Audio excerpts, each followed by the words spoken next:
And I'm going to start the meeting for the Locke Management Corporation. And Manuel, is this where I give some instructions, or you're going to give some instructions? So I'm going to do the clerk announcement, but first we're going to do a roll call. Okay. All right. So we're going to go just down the list here. Member Wu. Okay. Member Lum. Here. Member Giles. Here. Member Kirk. Here. Member Prasa. Here. Member Walthall. Here. Member Kuhl. Yes. And Member Heath. Here. And we have a quorum. Okay. Moving on to the clerk's announcement. Yes, please. Okay. So the Locke Management Corporation Association, LMCA, fosters public engagement during the meeting and encourages public participation, civility, and use of courteous language. The LMCA does not condone the use of profanity, vulgar language, gestures, or other inappropriate behavior, including personal attacks or threats directed towards any meeting participant. In compliance with the directives of the county, state, and Centers for Disease Control and Prevention, this meeting is live streamed and closed to in-person public attendance. Meeting procedures are subject to change pursuant to guidelines related to social distancing and minimizing person-to-person contact. Members of the public will be given 3 minutes to make public comment and are limited to make one comment per agenda item or off-agenda matter. Please be mindful of the public comment procedures to avoid being interrupted or muted while making a public comment. It is at the chairperson's discretion to increase or decrease the time allocation. Each speaker shall have limited remarks to be in the specified time allotment as follows. Speakers will have 3 minutes total for a single item. Speakers will have 3 minutes total for any matter not posted on the agenda. Telephonic public comment. The clerk will unmute each caller to make a comment for each agenda item or off-agenda matter. Public comments will remain open until the public comment period is closed for a specific agenda item or off-agenda matter. To make a telephone public comment, you can dial in 669-254-5252 and enter webinar ID 160-474-4206. And for written public comment, contact information is optional. Include meeting date and agenda item or off-agenda item. Each comment will be distributed to directors and filed in the record. Send comments as follows to email boardclerk@saccounty.gov or mail to boardclerk at 700 8th Street, Suite 2450, Sacramento, California, 95814. And that concludes the public comment, the clerk's announcement there. Vice Chair Lum, did you want to move forward with the meeting to item number 1? I did want to, before we get to the agenda items, I want to actually give procedure information for our members on the phone call, as well as the public comment period. Our procedure for this agenda is that we will introduce the agenda item. It could be myself, either the vice chair or a delegated person who has full knowledge of the issues at hand. Secondly, we will have a call for public comments, and each public comment will be limited to 3 minutes for the item. So for the public comment, I trust that folks will think about the information before speaking and be mindful of respecting the one speaker at a time. After public comments, we will have board member discussions on the agenda items before moving on to voting on the item, either and a roll call vote. So that is a procedure for this evening's meeting. And I wanted to get that out there so that we have some organization and order in what we do. So I'm going to proceed with agenda item number 1. So item number 1 is welcome and introduction. Okay, so Happy New Year to everyone. Lunar Year starts on January 22nd, the year of the rabbit.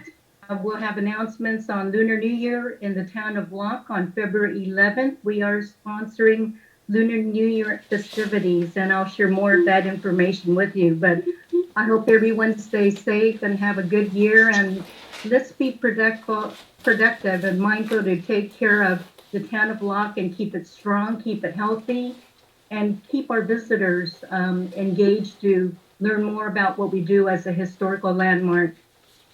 So for those on the serving as members and our directors, thank you for your time and service, for serving on the Locke Management Corporation board. Really appreciate your time and efforts to be part of this organization. Agenda item number 2 is the approval of the Locke Management Corporation. Mr. Vice Chair Lum, my apologies. Yes. So it is an item, so I just have to ask if there's anyone on the line that needs to make a public comment for this. So just give me one quick moment. All right. Does anyone wish to make a public comment on item number 1? Looks like, let's see, Ms. Mendel. Ms. Mendel, you wish to make a public comment on item number 1? It looks like you're muted there. Sorry about that.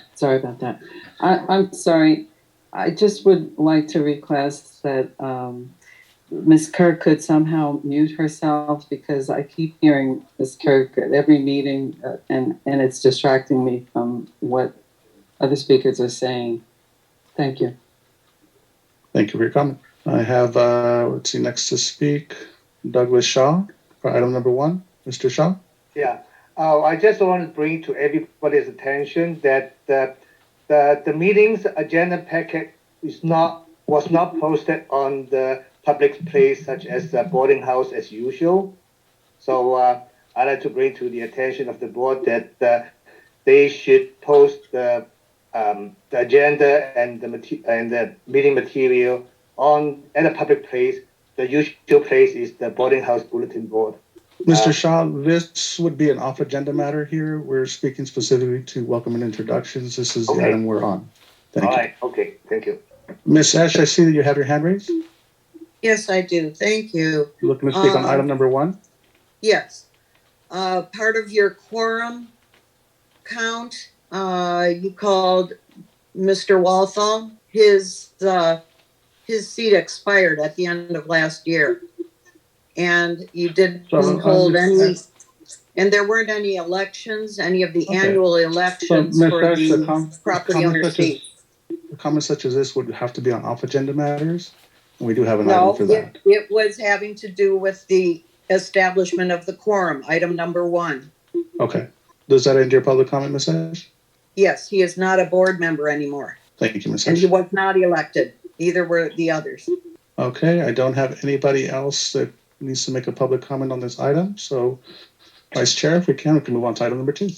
Item 2 is the approval of the LMC November 14th, 2022 meetings minutes.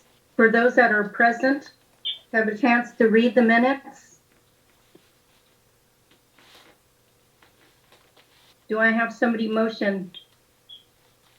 Do we have any public comments on the minutes? Okay, so let me take a look. Okay, looks like Douglas Shaw has a public comment. Go ahead, Mr. Shaw, your public comment for item number 2. Oh, I just said it. I mean, I think it's important that the public agenda is posted at a public place. So I think it's essential for the beginning of the meeting. That's all. Okay. Okay, thank you, Mr. Shaw. Member Kirk, it looks like you have your hand raised where you're looking to have a discussion before public comment. I would just like to make a note that on the minutes, that because many of us did not receive or could not open the new format, that some of the members that were on cell phones cannot see the minutes, have not been able to review the minutes. So I'd just like to make a notation. Okay, so Vice Chair, did you want to continue with public comment? That was just part of the director's. Were there any other comments from our directors? Hearing none, do we want to make a motion to approve the minutes? Vice Chair, my apologies. I do have a couple of others on public comment. We're jumping back and forth a little bit here. So let me go ahead and I will unmute the next person. Ms. Mendel, I have you for a public comment on item number 2. Is that correct? Yes, that's correct. Thank you so much. Of course. I love these minutes. They're very clear, concise, and thank you so much, whoever put them together. Thank you. Thank you. Ms. Esch, I have you for a public comment on item number 2. Yes, thank you. I would like to reiterate what both Douglas Shaw said and Lisa Kirk said. And I'd like to add that it's a Brown Act violation that you did not have the packet and minutes and agenda posted within 72 hours of the meeting in the town of Locke at the normal posting place. It was not available, and it's also inaccessible on iPhones, modern iPhones. Thank you. So that's the public hasn't had access as well as some of the board members to the meeting materials. Thank you. Thank you for your comment. Are there any other members of the public looking to make a comment on item number 2? I don't see any additional public comments, and I do see a hand raised from the director, Lisa Kirk. Sorry, it was a mistake. And Vice Chair Lum, I turn it back to you. Thank you. I see a hand raised with Member Walthall. I would like to make a suggestion, and I did write the minutes, that if they haven't been accessible to people on the phone, we certainly could table these minutes, the draft of the minutes, until they're made accessible via telephone. I would recommend tabling it until the members have a chance to read the minutes before we approve the minutes. I second it. Okay, so Vice Chair Lum, you're making a motion to table the minutes until members are able to review? Yes. Do we need a individual vote? We would have to take a vote, yes. Okay. We have a first from you and a second from you, Ms. Kirk? Correct. Okay. Okay. So I can take Annie, Hi, Stuart. you said members. Are you meaning the members of the Locke Management Corporation, or are you referring to the directors of the Locke Management Corporation Board of Directors? So the motion, I would have to defer the motion to Vice Chair Lum since she is making the motion. So Vice Chair, is it members or directors? The directors have a chance to review the minutes before we approve the minutes. So I would table the approval of these minutes, Okay. and this would be for the directors. Directors meaning the appointed directors for the Locke Management Corporation. Okay. I will call a roll call vote. Okay. To table the minutes. Member Prasa, Yes. Member Walthall, Yes? Member Heath, Yes. Member Kirk, Yes. Member Coe, Yes. Member Giles, Yes. and myself. We table it. Thank you. Thank you. Moving to the next agenda item is the item number 3, 2022 year-end report. Joe Prasha would present that to our board. Yes, thank you. I was going to say that you all have seen the copy of the year-end financials, but that's not true because some of you were not able to download the packet. But when you do, you'll be able to see. So the highlights are that our total income for the year was $41,081.16. We had total expenses of $40,292.31, showing us a net income of $802.71. We ended the year with our total liabilities and equity of $75,692.44, which is made up of our bank account of $44,375.03 and our accounts receivables of $31,317.40. And that is essentially it for the year-end report. That's how we finished our year. Thank you for the explaining the details, Joe. For this year-end report, there is no need to vote to approve it. It's information sharing only. Now we go on to item number 4, is the proposed 2023 budget. Vice Chair, Yes. Chair, my apologies. Since it is an item, we just have to check for a public comment and then we can move over to the next item. Okay. Sorry. So I do have, looks like Douglas Shaw looking to make a comment on item number 3. Yeah, I'd like to bring to our treasurer attention that the accounts receivable of 2022 has increased by 25%. So it means that our corporation is only issuing invoices, but is not collecting as much money as they should. So I really have doubt about the quality of the accounts receivable.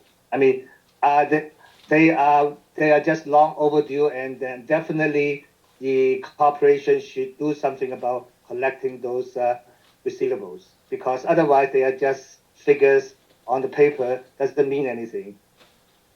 That's all. Thank you, Doug. Any other member of the public wish to make a comment on item number 3? Joe, I just have an observation with your year-end report.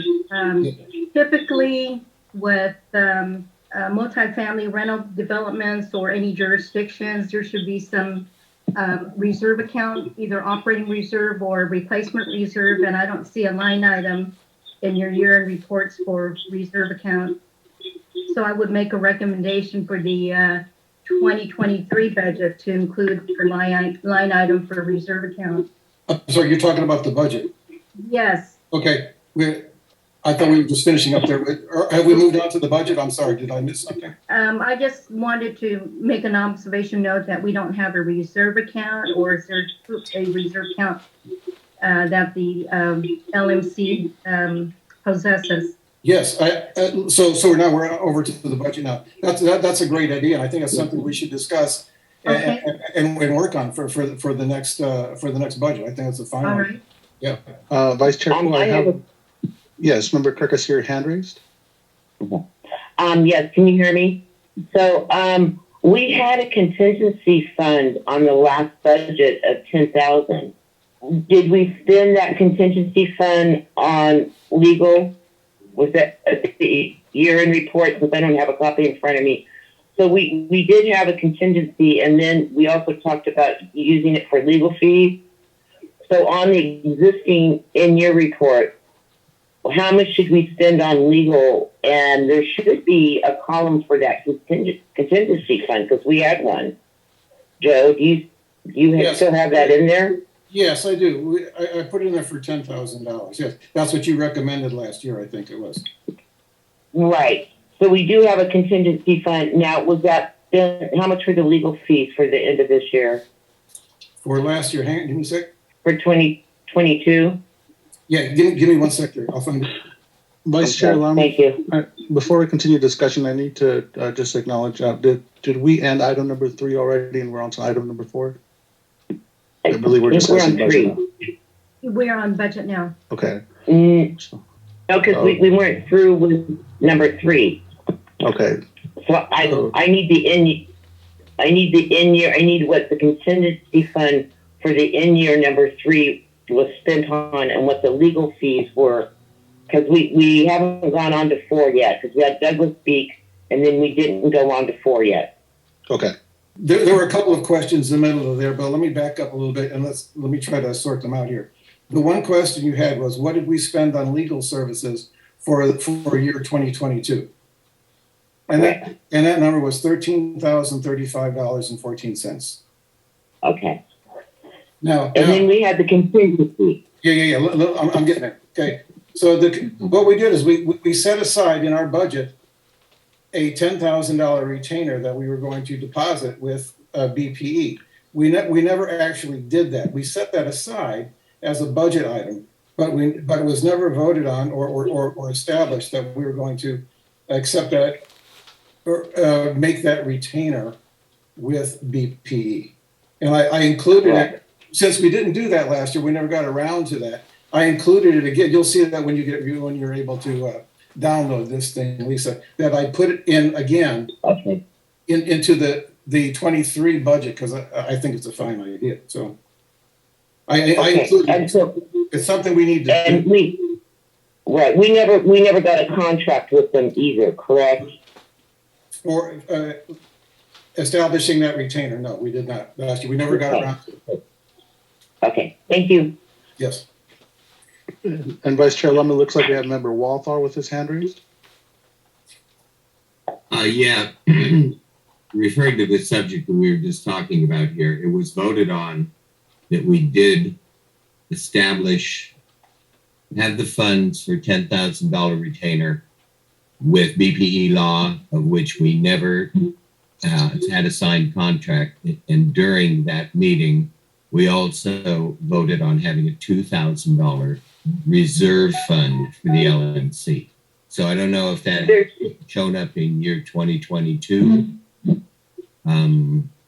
or if it's been or if it's included in, I don't know if it carries over to the 2023 budget. We can discuss that when we get to agenda item number 4. But back in the meeting where we voted on the $10,000 fund for legal services with BP. I think we voted it in as a contingency fund. Yeah. So there should be in your report a contingency fund that has a number in it and what we've spent out of it. Well, we haven't spent anything because we didn't get a legal agreement with BPE for their. I know, but it was different than a legal fund. It was a contingency because we're talking about a contingency fund, like Honey just mentioned. So next year we need to clarify contingency and legal, Are we talking, and not combine them. Are we talking about a reserve fund for the Locke Management Corporation? Right, because that's usually your contingency And that was fund. Like if voted you, on, and it was for $2,000 in year 2022. I thought we had it for 10,000. No, we voted down. Okay. At that time, you wanted to have the $10,000 legal fund applied to a reserve fund for the Locke Management Corporation, and that didn't pass. Right. I think it got mingled, but yes. So there should be a column in the accounting. There should be a column for contingency and then legal. So it probably needs to be separated. So we can plan, because the contingency fund should go for things that may come up in emergencies, and then the legal fund should be separate from that. Exactly. Okay, thank you. I had one more question too for Treasurer Process. Yes. What was the deficit for 2022? What was our profit and loss? Yeah. We showed a net income $802.71. Thank you. Okay, shall we move on with number 4? Vice Chair Locke? We'll move on to item 4, which is the proposed budget 2023. Well, And some folks were not able to access information. So I don't mind if we table the budget until more of our LMC directors have a chance to review the proposed budget before making any decisions. Or we can do a presentation and for information only, information sharing.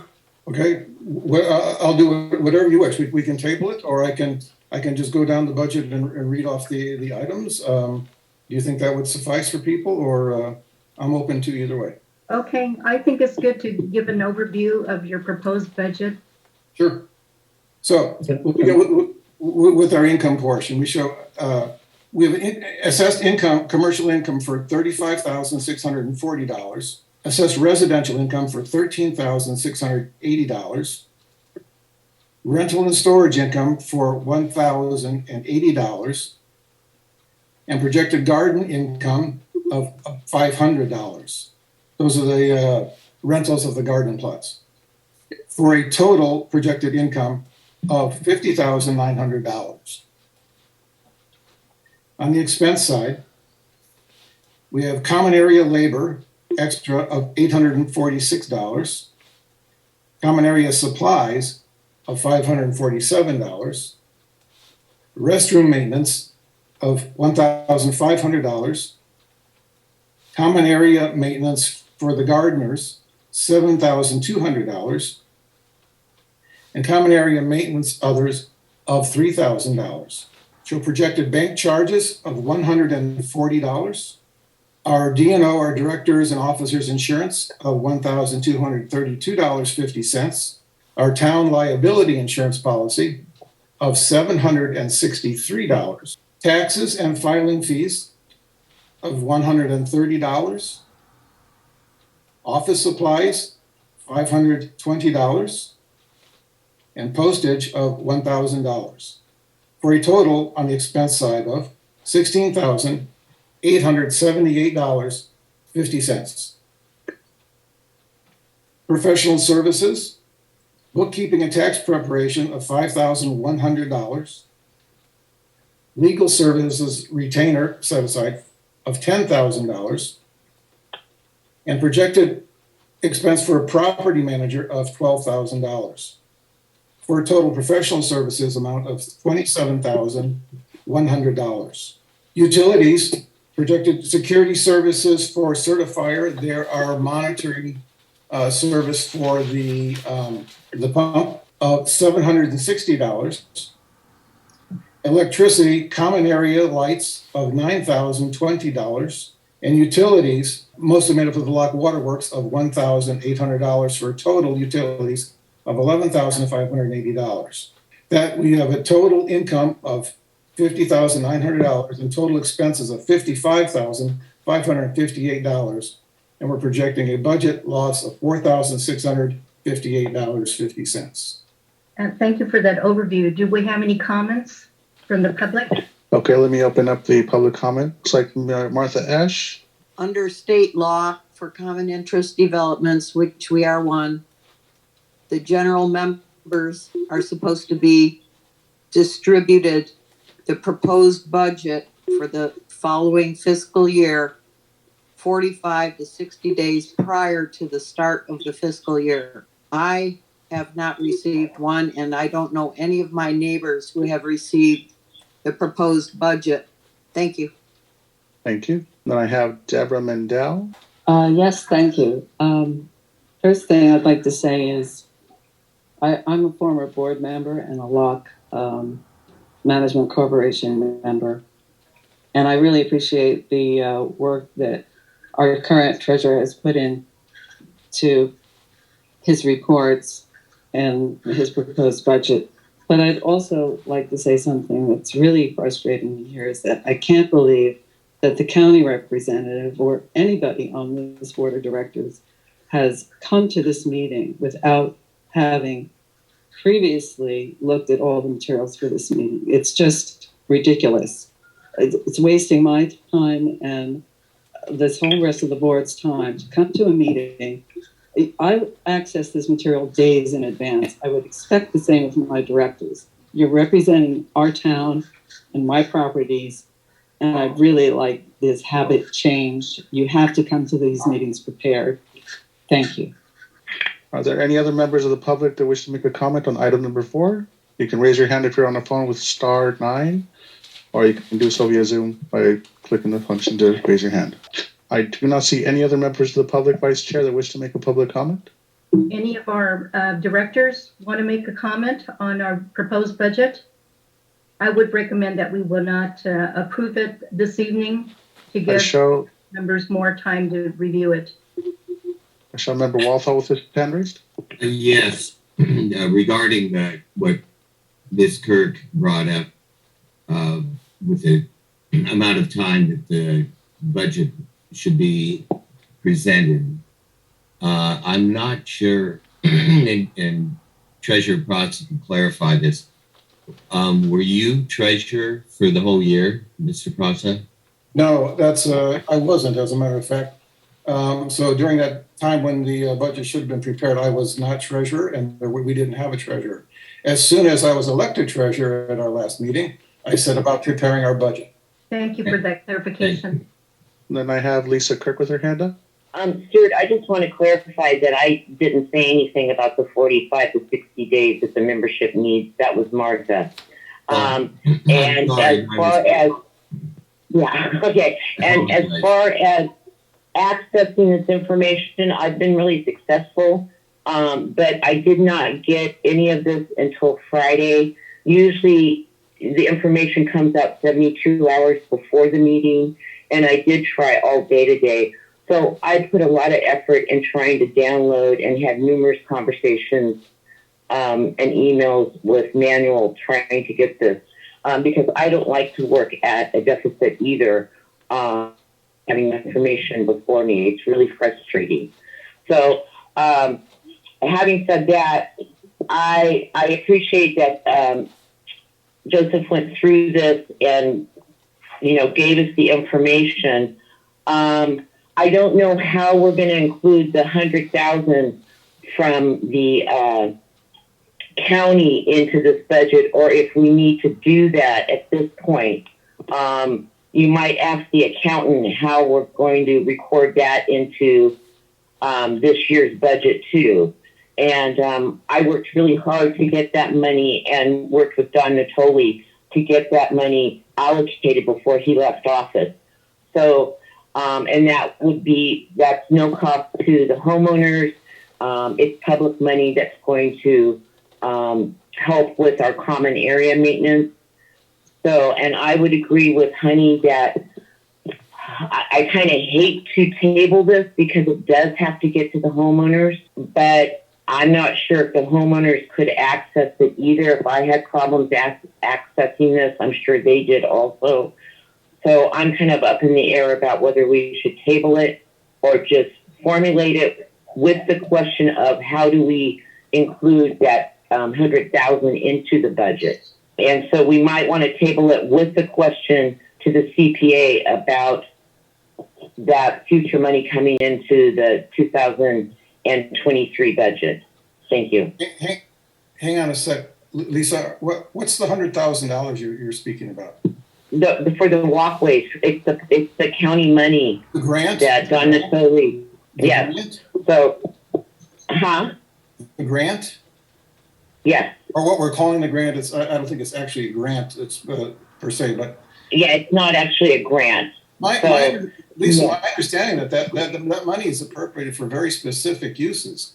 So It is, but it will be part of our budget. it's not for general use by the town. It's for very specific uses administered by. But it's for the town.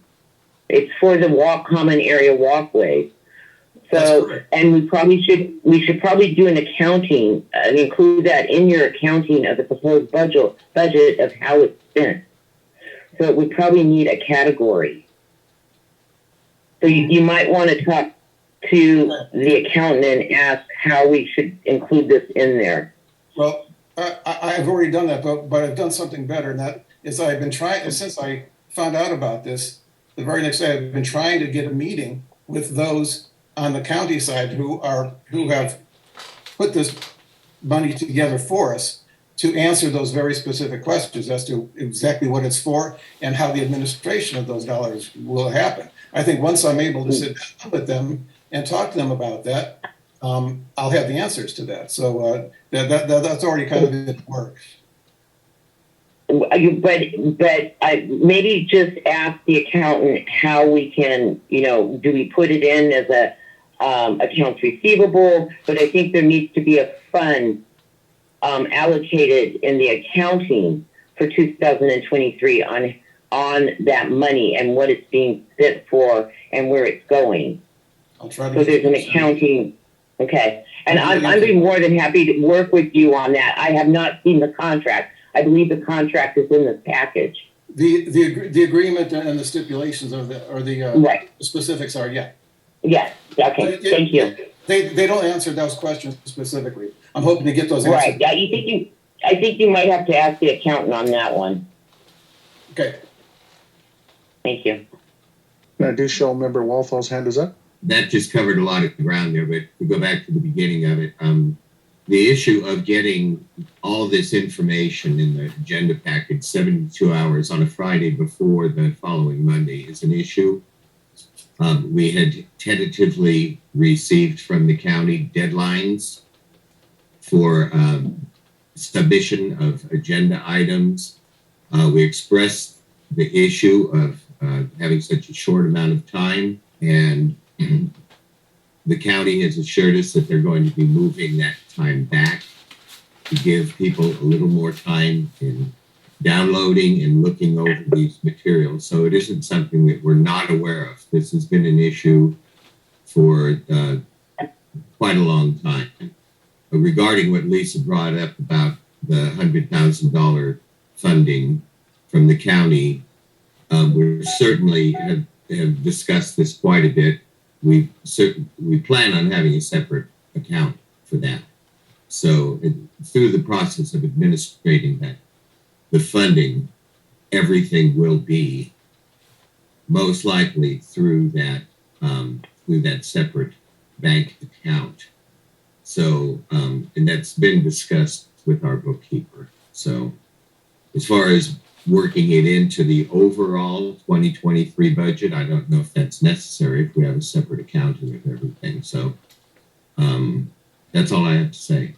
And that's an agenda item that we're going to be going over. Any other comments about the budget? Those that are on the phone call and on the Zoom, is it necessary to approve the proposed budget today? Is there some urgency requirement? That 45 to 60 days getting it to the homeowners. But I guess once we adopt it, but if we have a meeting and it takes us another 2 months to have a meeting, so I don't know if the state law requires from the time we adopt it or if there's an end of the year requirement. I don't know. The budget looks reasonable to me. It's only a proposal. So if we approve it this evening, it's only a proposal. It could be amended through future discussions as a recommendation. It's only a benchmark for us to measure our revenues and expenses for the year. Okay. So this is new business, item number 7. It's approval of Chinese American Council of Sacramento, CACS Representative Greg Jung as Chinese American representative on the LMCA Board of Directors and subsequent ratification by Sacramento County Board of Supervisors. Emmanuel, are we still on number 6? I'm sorry. No, this is number 7. We just ended number 6. So we don't need to actually vote on $100,000? This is a discussion item. Discussion item only. Okay. Oh, yes. Item number 6 needs to be voted on to accept No. $100,000? No. It's a discussion of the agreement, it states. Okay. Item number 7? Yes, and that's the item I just read into the record. Did you wish for me to read into the record again, Vice Chair Long? Yes.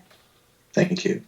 Okay, so item number 7 is the approval of Chinese American Council of Sacramento, CACS Representative Greg Jung as Chinese American representative on the LMCA Board of Directors and subsequent ratification by Sacramento County Board of Supervisors. We're going to open up for public comment. Okay, we can open up for public comment if you like. Okay, let's see. It looks like I have Joyce or Alex Eng.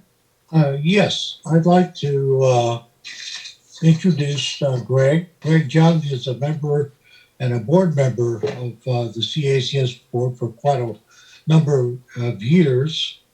He's also on the board of OCA Sacramento, and he's been involved with the community for a couple of decades. He's an employee of State Farm Insurance. He has a family, wife and family that lives in the city of Folsom. And I think he's well qualified to represent CACS on the Locke Management Corporation. So the CACS board has approved Greg as the representative of the Locke Management Corporation.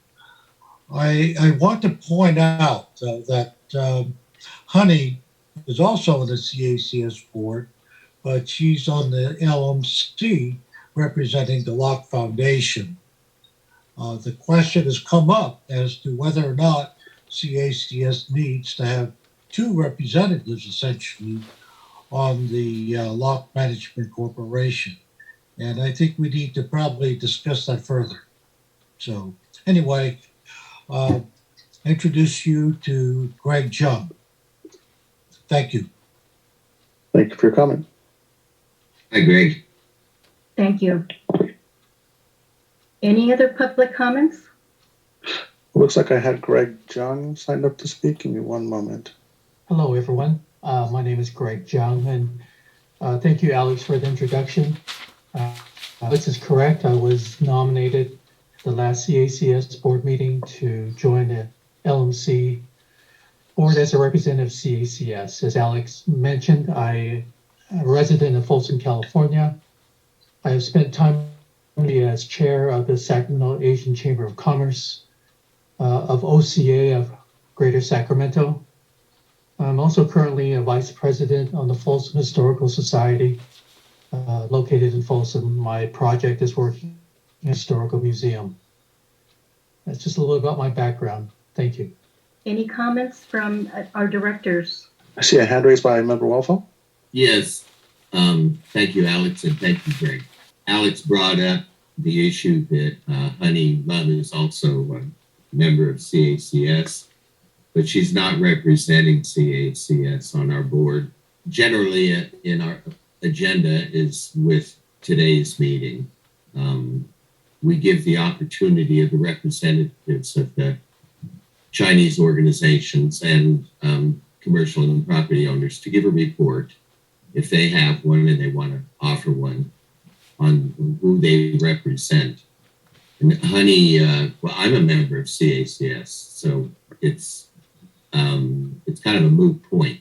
Honey and Alex and probably Greg and a number of other folks are members of numerous other organizations. So my comment is I don't think it makes any difference that two people who are members of CACS are sitting on our board. If Greg gets approved by the Locke Management Corporation Board of Directors, he would be the representative for CACS. So that's all I have to say.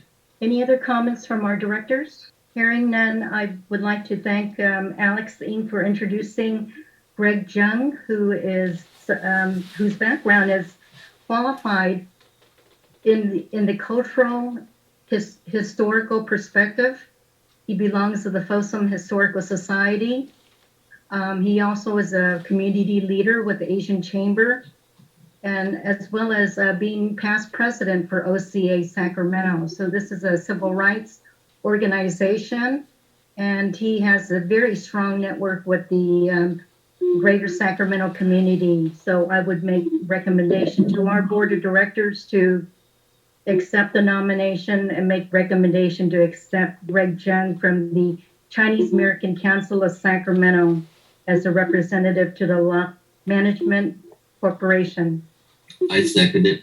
Okay, so I just want Mr. Young to understand that this is a common interest development with a public aspect to it. So we're not just a nonprofit or a common interest development. And so it's a little confusing for people that are coming on. That's why you're going to have to go through ethics training, which is quite an interesting process to get through.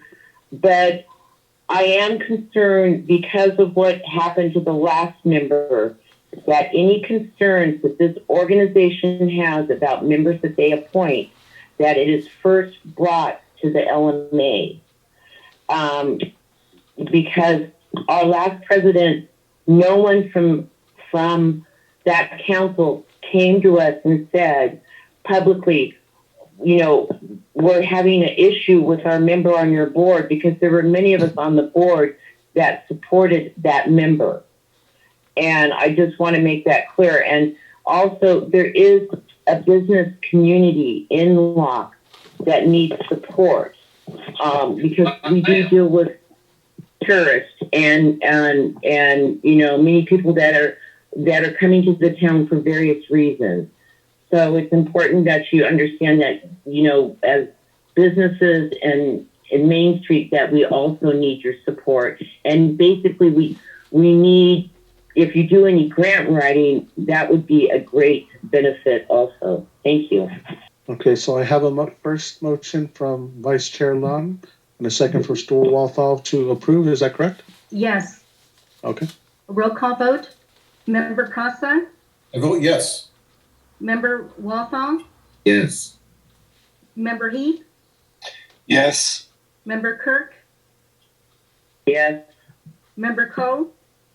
Yes. Member Giles? Yes.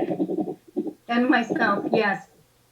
Motion passes to accept Greg Jung to serve on our LMC board pending ratification by the County of Sacramento. So Greg, the process would be to complete an application and submit that to the County of Sacramento, and also complete a economic interest statement forms for the county, and ethics training. So our board meetings are every other month. So they're scheduled for January, March, May, etc. and this we call earlier meetings. There's a 2-month time schedule between the next meeting, so there's plenty of time for you to complete the application and have your application ratified by the County Board of Supervisors so that you would be a full voting member by the March meeting. So congratulations. Moving on to the next. Member Walthall's hand raised. Sorry. Just to clarify a little bit more regarding the process, Greg will have his nomination, the approval of his nomination by the LMC Board of Directors submitted to Sacramento County, and they will follow up with the instructions on the 2-hour ethics training, online training course, and the Form 700 financial interest statement. As far as I know, the Locke Management Corporation Board of Directors kind of takes it from here with their submission to Sacramento County. Oh, thanks for the clarification. And Vice Chair Lum, my apologies for the interruption. Yes. I did receive guidance on the next 2 items from County Council and the Clerk of the Board's office. The recommendation is because they're both very similar to what they're speaking of, that we read both items into the record at the same time. That way we can have a discussion for both items encompassing the CCNRs for 2.8 for the town of Locke and the letter from Mr. Al Yang. Okay, I agree with that. Okay. One is a discussion to define what the right of refusals citations are. And the second item would be to ascertain the issues on the Yang letters. So if you don't mind, I could read both items into the record? Yes. Okay. So item number 8 is discussion and clarifications of first right of refusal citations in the LMCA CCNRs section 2.8 for the town of Locke. And item 9 is a discussion of letters from public member Douglas L. Yang dated December 12th, 2022 and December 19th, 2022 regarding CCNRs section 2.8 for the town of Locke. Okay, with the discussion with this citation, I'm going to defer to the directors that have experience and have better knowledge than myself regarding this CCNRs and bylaws. Stuart has some information. You'd like to recite the citations and have an explanation on the CCR section 2.8 for the town of Locke? I don't know if I'll necessarily need to give an explanation, but since not everyone has received or were able to open their agenda package, and plus it's got legalese, I think it might be prudent just to read section 2.8, right of first refusal of ownership of transfer. Now, so I'll read it kind of quickly. Section 2.8, right of first refusal of ownership to transfer. Except as provided herein, right of first refusal for sale, purchase, or exchange of real property shall be given to the Locke Management Association or Corporation, which it may exercise or assign upon receipt of a bona fide written offer to purchase the property or any other transfer agreement that the owner intends to accept. If and when such an offer is made, the owner shall give written notice to the association of the offer and provide a copy of the terms to the board of directors. If the association elects to act on the right of first refusal, it will deliver to the owner written notice of its election to purchase the property on the terms and conditions identical to those set forth in the offer.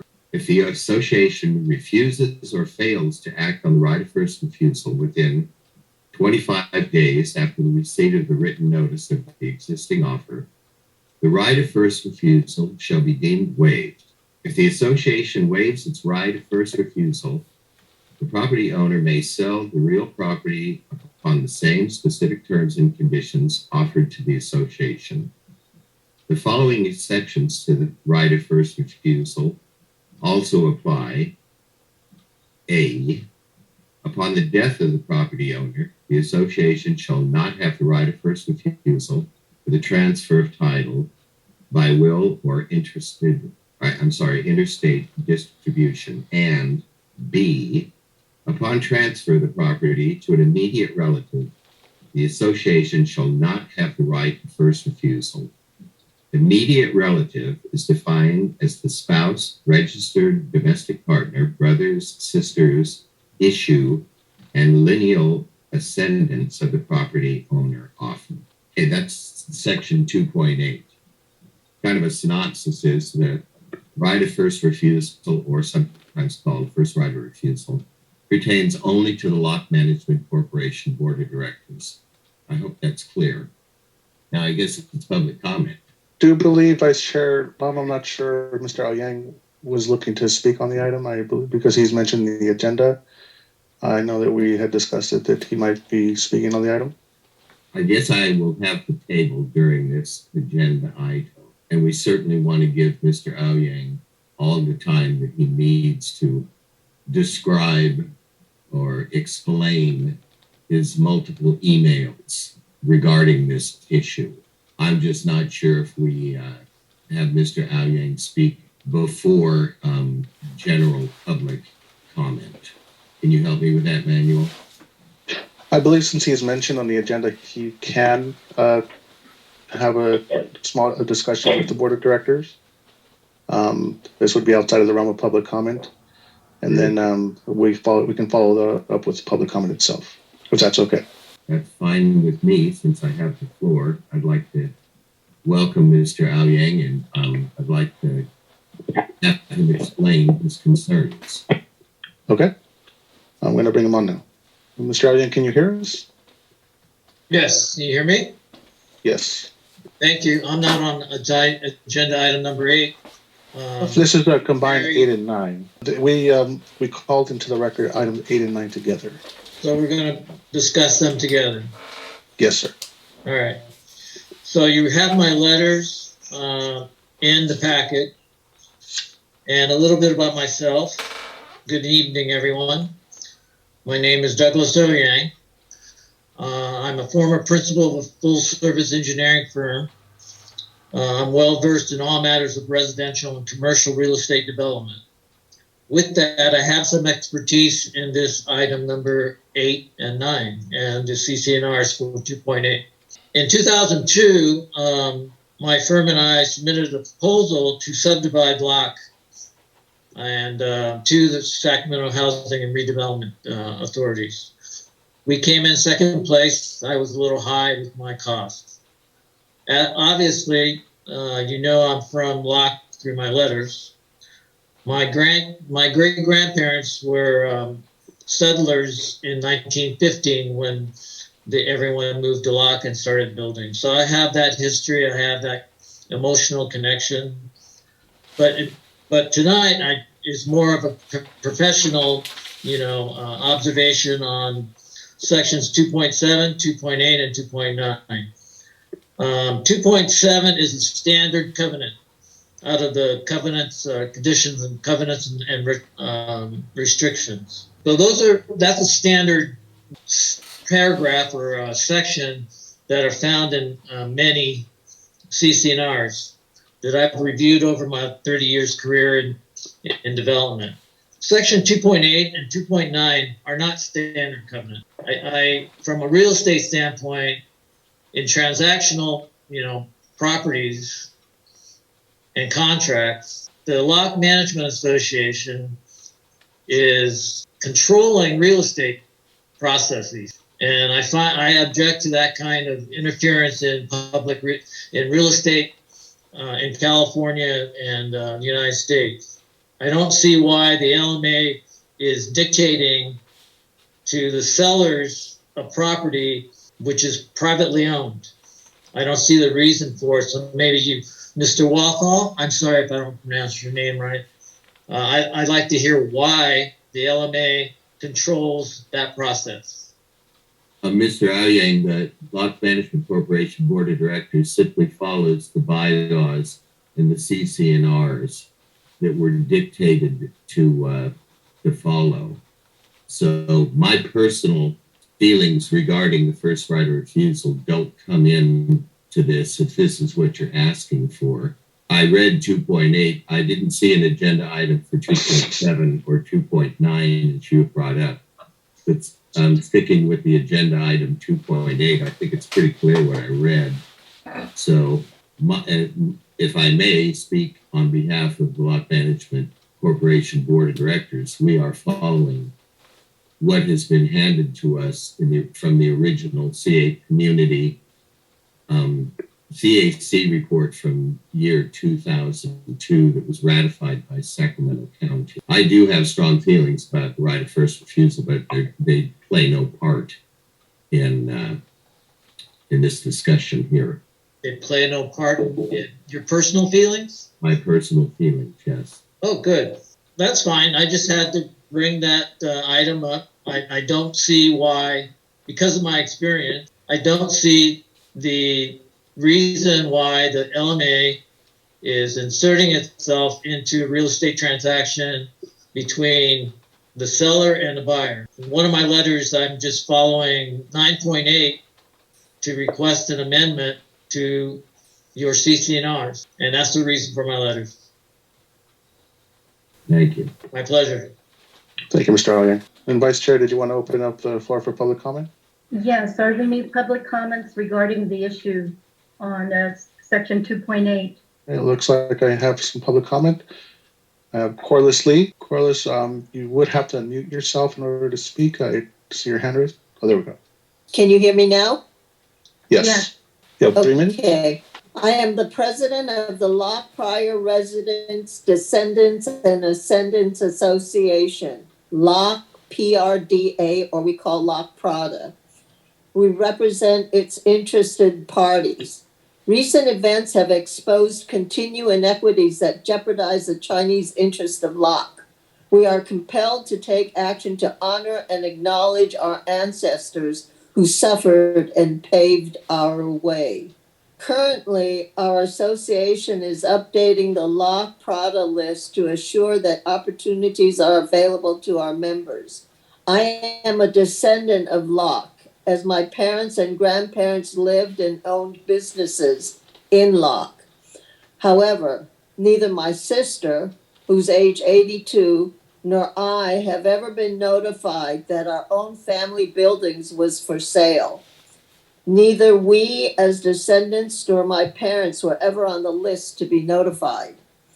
The right of first refusal gives respect to the families that helped create this Chinese community, a national historic landmark. Unfortunately, the list was never seriously created nor updated.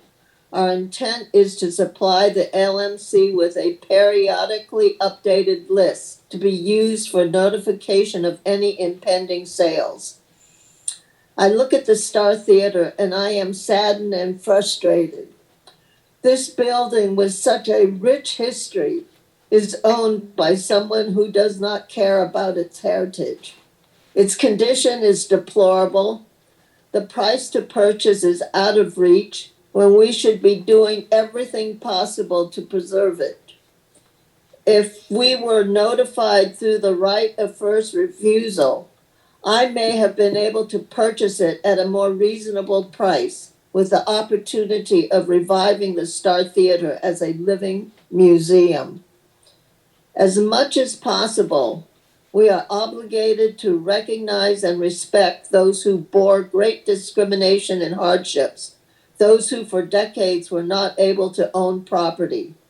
It must be done through proper notification with appropriate information to Locke Prada members. Locke Prada seeks to help right a serious wrong. If there be any action intended to lessen the Chinese heritage of Locke, to eliminate some Chinese representation on the LMC board, or to jeopardize or undermine the right of first refusal, I am wholeheartedly against it. Respectfully, Corliss Soon Lee.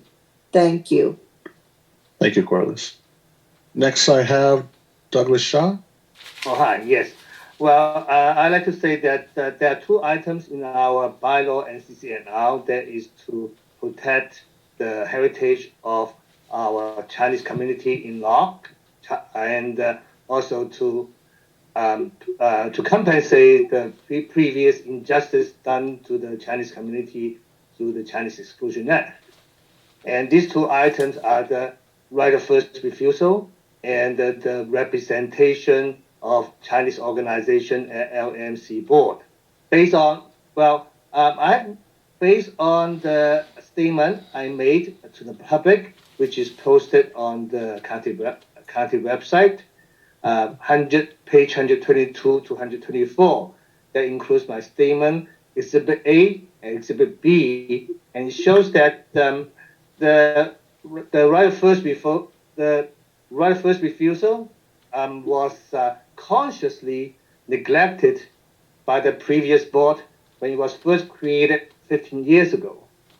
And if you look at the Exhibit 8, you can see that Member Warthaw is in his on his agenda to try to remove this right of first refusal in the future. So, and Exhibit B also shows that his intention to reduce the number of Chinese organization representation on LNC board. You can see that if you see the Exhibit B, that he trying to reduce the Chinese representation by 2/3, and all the other representations he's only reducing by 1/3. So I think on behalf of the 700 plus petitioners who signed the petitions in October last year, and we are all very concerned about whether the heritage of Locke will be preserved in the future. So we want everybody to stay vigilantly and to make sure that the LNC board will preserve and safeguard the heritage of the Chinese in the town of Locke. If you want to see the exhibit, it is on the county website, page 122 to page 134, and also posted on the Facebook page of Locke Historic Town. Locke Historic Town. Yes, that's all. Thank you. Thank you, Doug. Next I have, I believe, Alex Ang. I guess I'm up, right? Yes. Okay. Thank you, Manuel.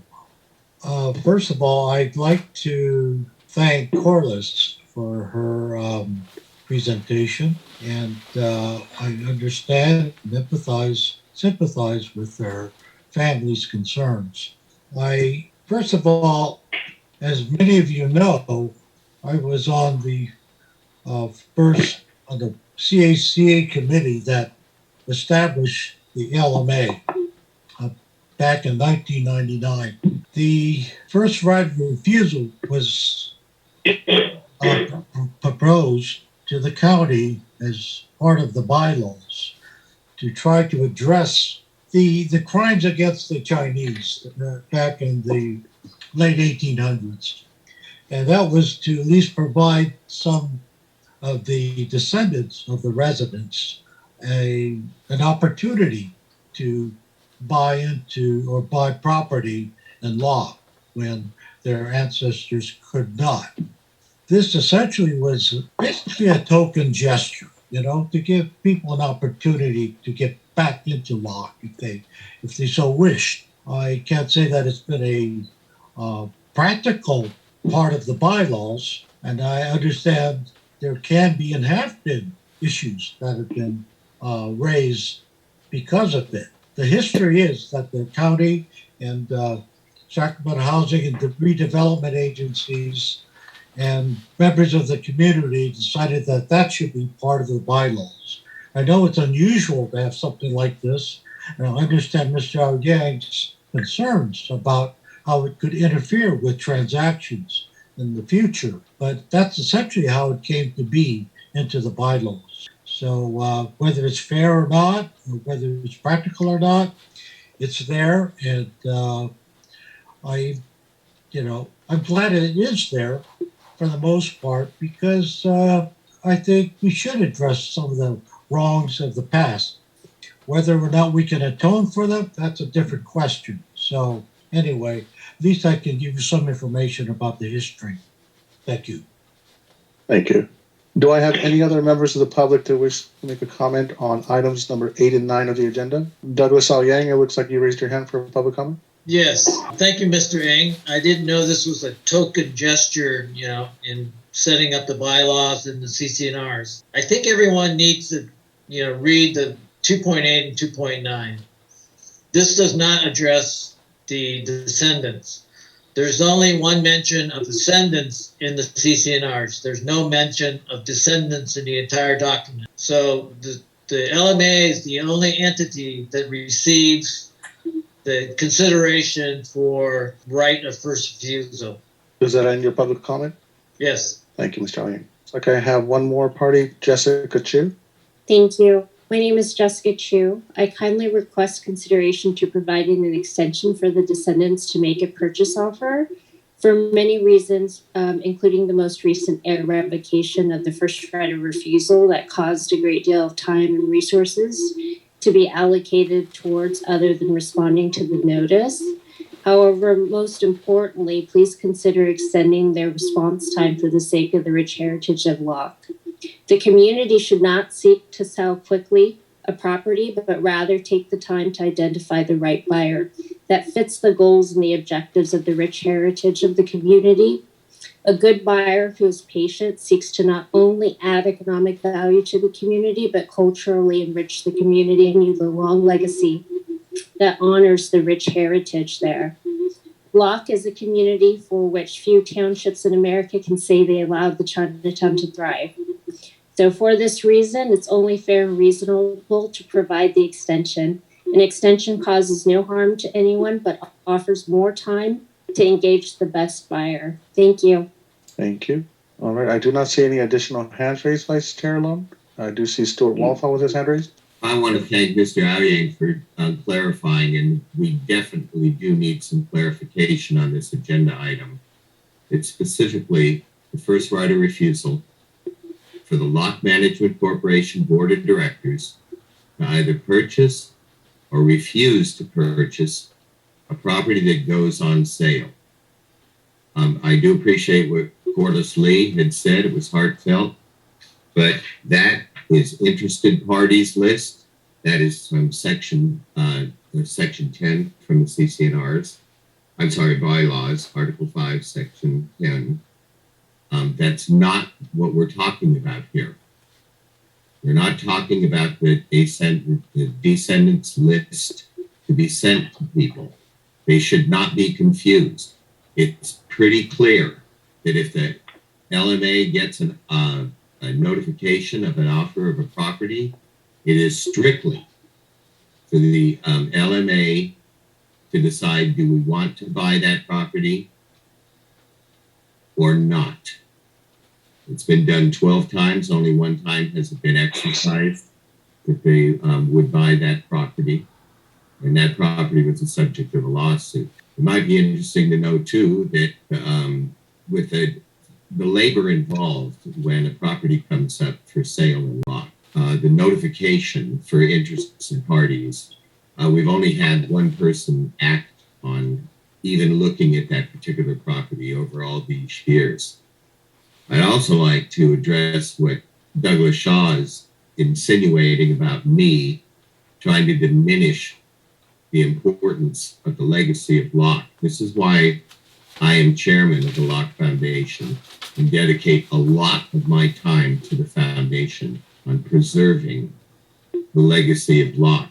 And for him to suggest that I tried to eliminate any Chinese representation on this board is not true. Thank you. Are there any other comments from our directors? I do have a hand raised from Member Giles. Yeah, I'm confused as well, as I've never seen these documents. I personally don't understand why directors of the LMA, LMC would have first right of refusal. I was always under the understanding that it was the descendants of former Locke residents, Chinese specifically, that had that first right of refusal. So this is all very confusing to me. I don't understand what the point in that is, because it does seem to be limiting, and I don't know how it's legal, and I understand it was set up a long time ago, but if somebody could clarify that for me, that would be great. Thank you. Well, since I have the floor on this subject, it was set up.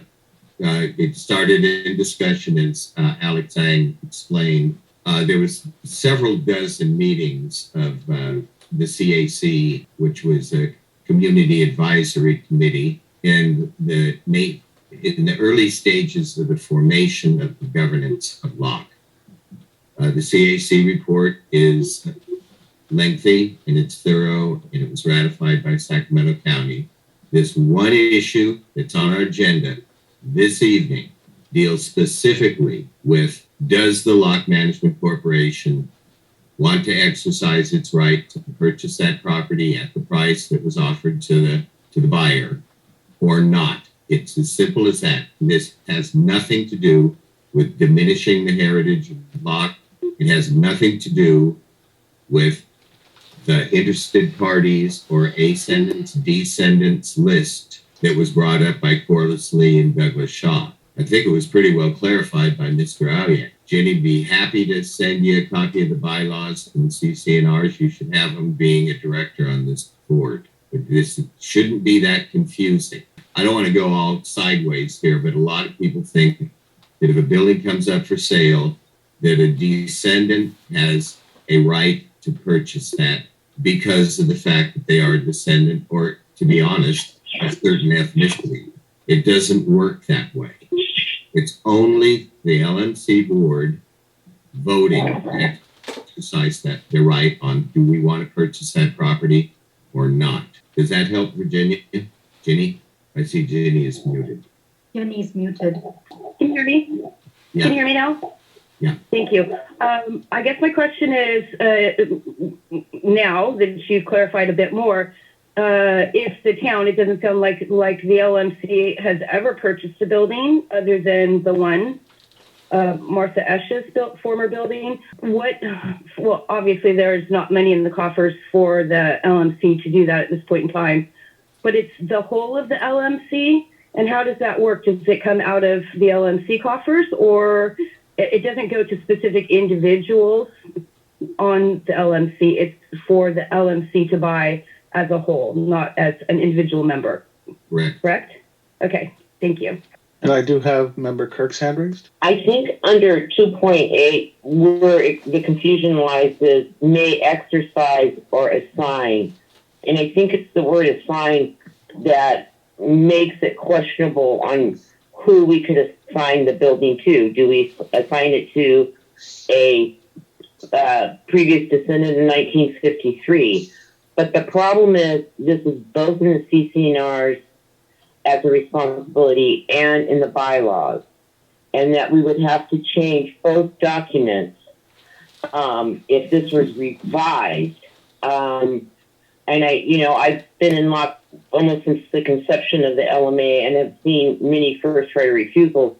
I think it's prudent that we continue to put it on the agenda because it is part of our responsibility, no matter how we feel about it. And if Corliss has a nonprofit that she can send the list out that we utilize for service. But again, it goes back to that word assign in 2.8 that makes it questionable of, what if we wanted to, if a building was up for sale and one of the state agencies wanted the building, do we have the right to assign it to the state or to an entity that can restore it? But I think that we need to maybe look at this a little bit more, and at some point we do need to go through the bylaws and the CCNRs and update them to current, and how we're going to leave this in there to acknowledge the descendants of 1953 is going to be a question that we're going to have to answer. I don't think we can do that tonight, but we can't do anything about the CCNR and the bylaws at this point except to comply with them because they're in both documents. Are there any other comments from directors? Hearing none, I do have a comment regarding the first right of refusal. That particular line was placed on the October 17th agenda for the LMC meeting. However, that meeting did not have a quorum. It was canceled. We never did have a meeting. But the point is that there was a wording about the rescinding of the first right of refusal that got the community in an uproar. That was a mistake because it should not have been interpreted in that manner. It was not the fact that the LMC had the power to make changes to the CCNRs and the bylaws. They have to go through the Sacramento County Board of Supervisors, and they cannot just go through with the LMC directors reviewing it and making the changes. It does have to go through a lengthy review process, and it hasn't been done in the past. So these CCRs and bylaws were created back in 2003, and it calls for a descendants list that is dated 1953. So there's a 70-year gap in the discussion of trying to find people who belong to these population groups. So there's a disconnect in how to handle these procedures, and the administrative burden was placed on the LMC Board of Directors to find a process to proceed with. So it's now been 20 years, and this first process is now being questioned. So the question being, well, it's being questioned now, were the processes being done correctly in the past 20 years, or does it just need to be updated, or because the housing laws have changed to with respect to real estate agents following fair housing practices, and they need to follow these guidelines and they need to update in their own real estate practices. So this is where it's a gray area for LMC to even speak about some of these bylaws and CCNRs that were created 20 years ago. We're not going to resolve it overnight.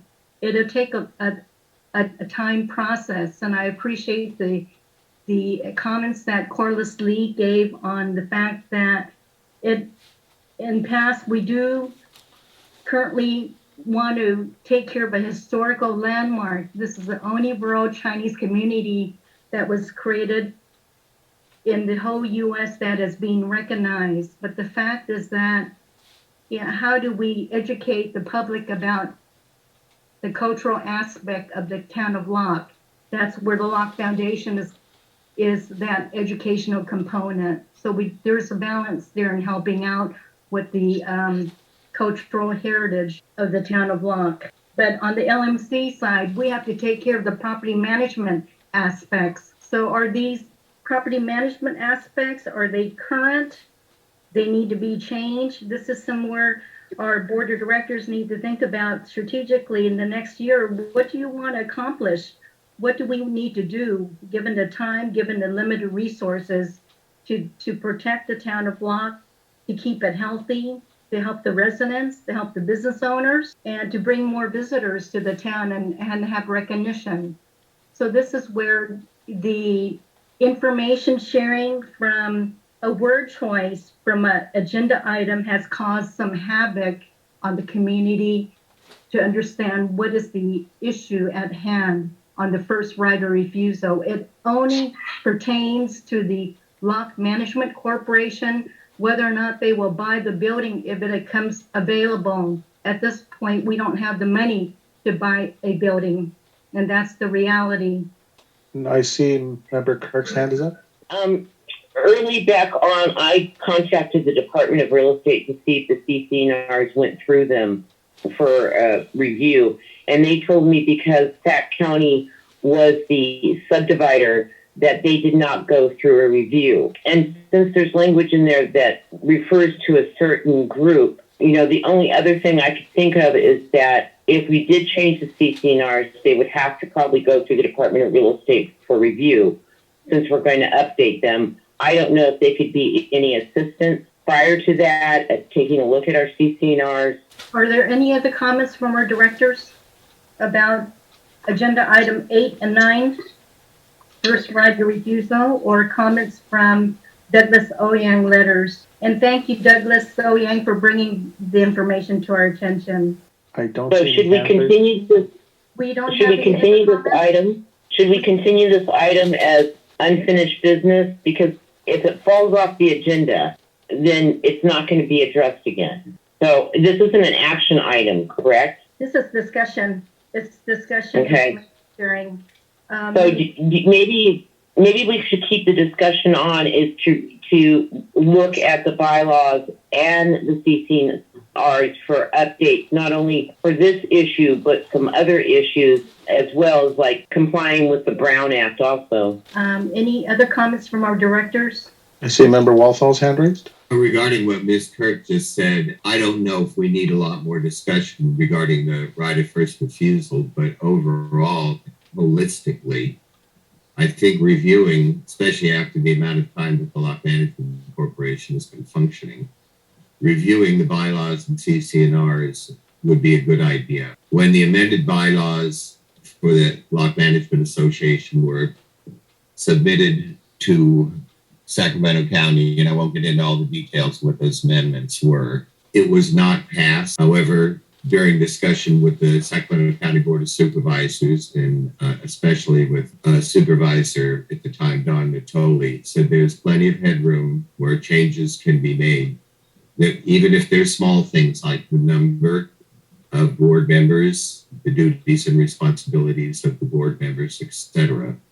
But the Locke Management Association has grown in the meantime, and the town of Locke, the governance of the town of Locke, its needs and whatnot have changed. Initially, everybody should bear in mind that there was no Locke Management Association or board, no Locke Management Association board of directors. Everybody was rather green. We were handed a lot of bylaws and CCNRs that we frankly didn't understand. And in that meantime, we have set a lot of precedent. And it's good, even though that a lot of this discussion, especially with the general public, was based on false allegations that were presented regarding the first right of refusal.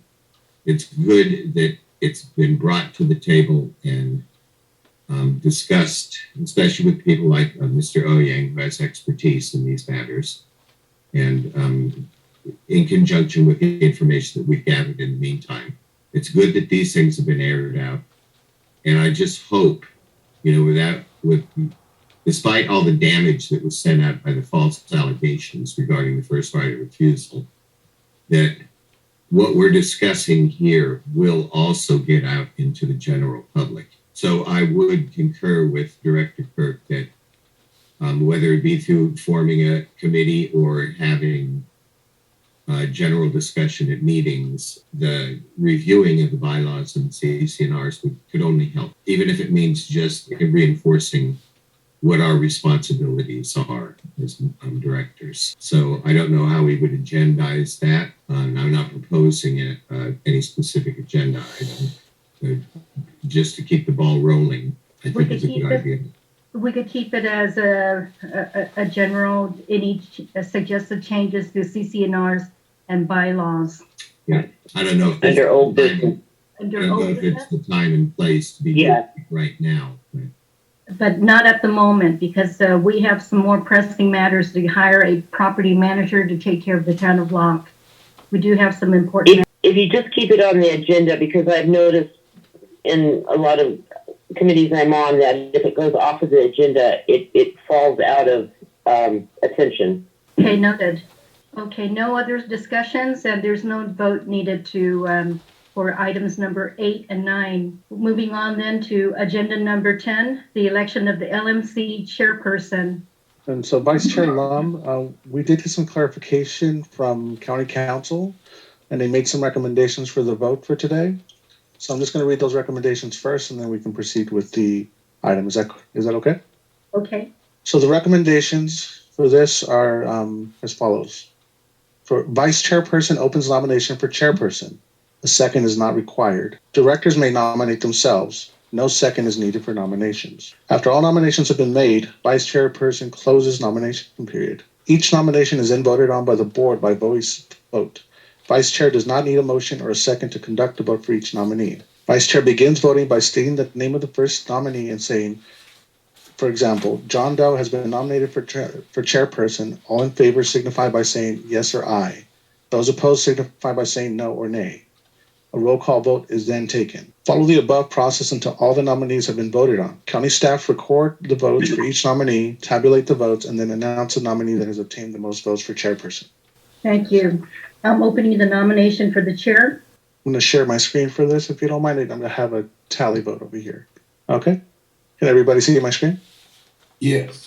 Yes. Okay. So Vice Chairperson has opened the nominations for chairperson. I'm going to nominate Stuart Walthall to be chair. Any other members, directors wish to vote, nominate any other individuals or themselves? Okay, give me a moment. And so for the record, I need to state that Daryl is absent and we have a total of 5 vacancies on the board. Give me a moment while I update the spreadsheet. Okay.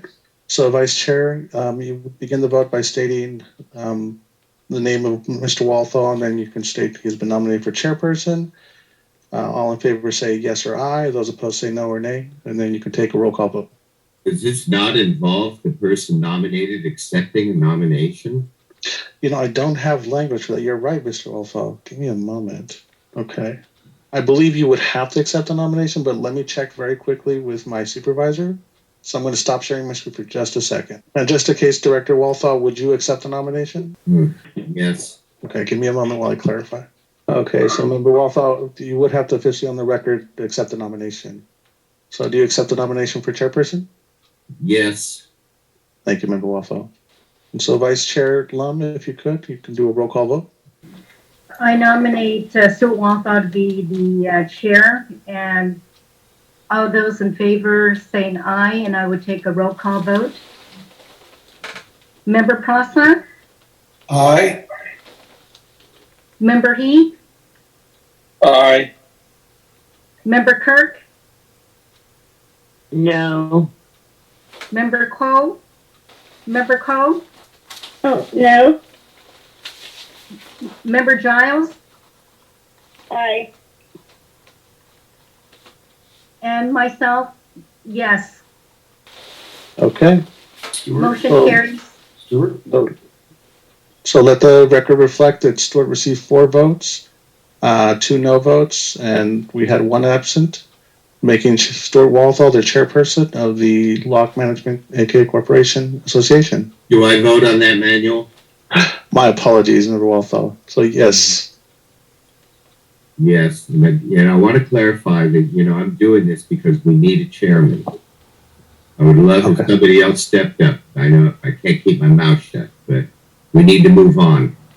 It's time to move on.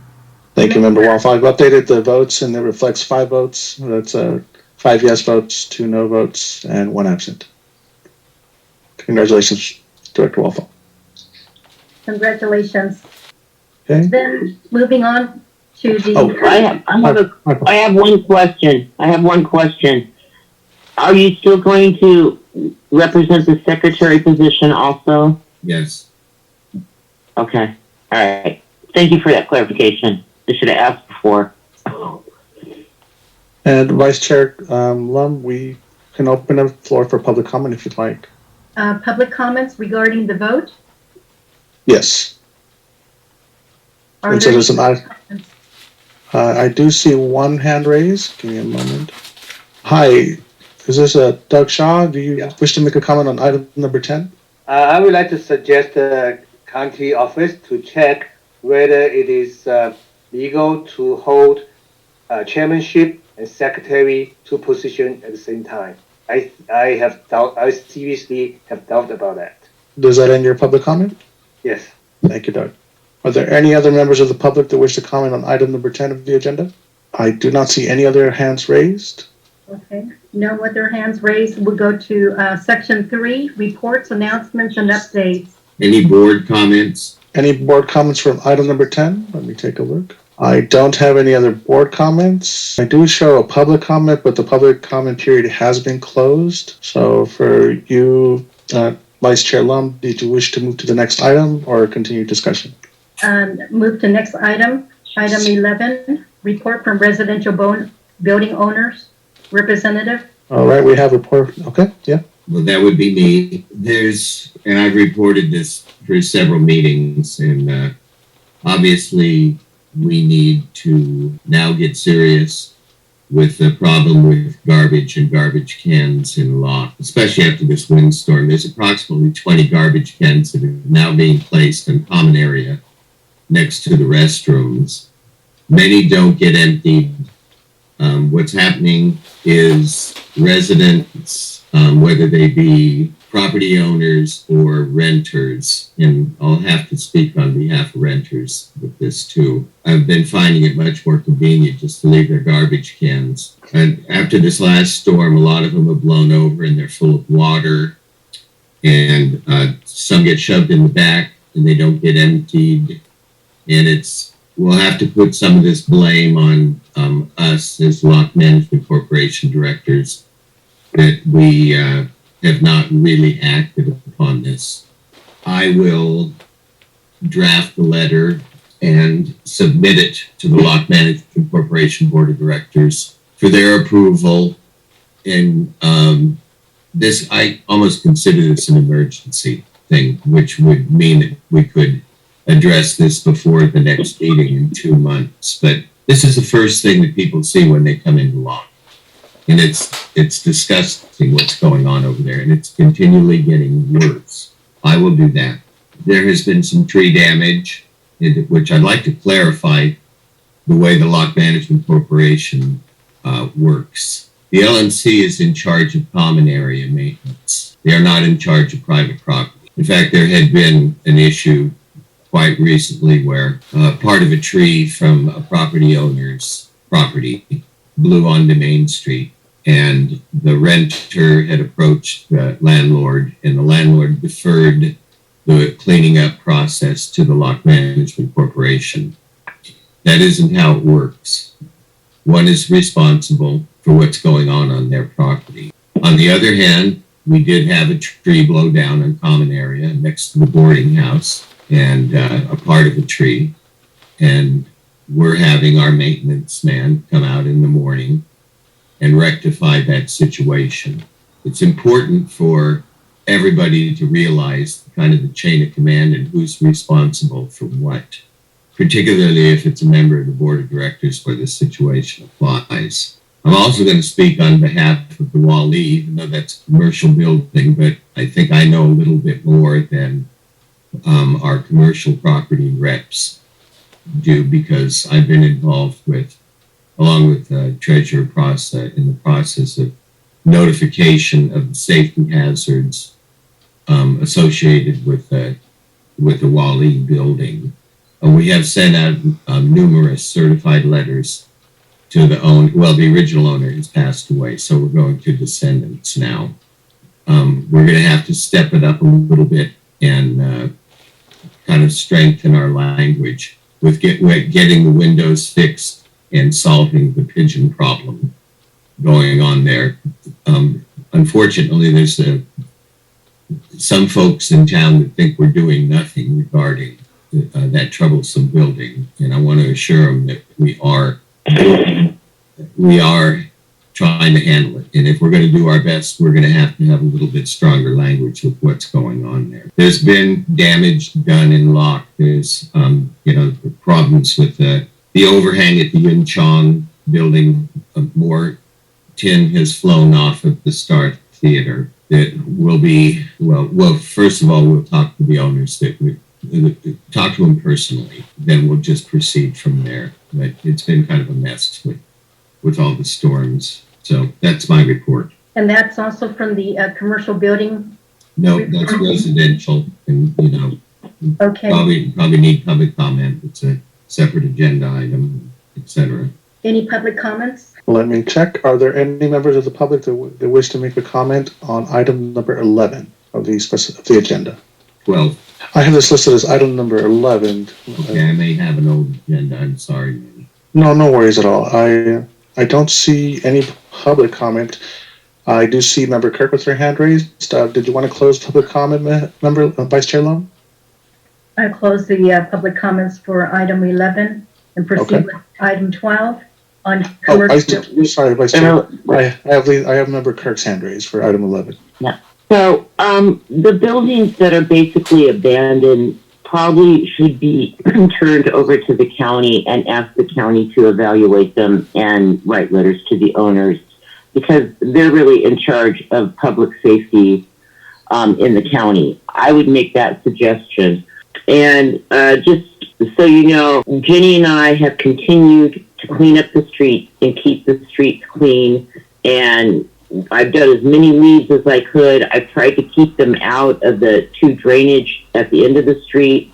But the abandoned buildings need to be dealt with by Sacramento County. And I think that's the more appropriate place that this needs to be addressed.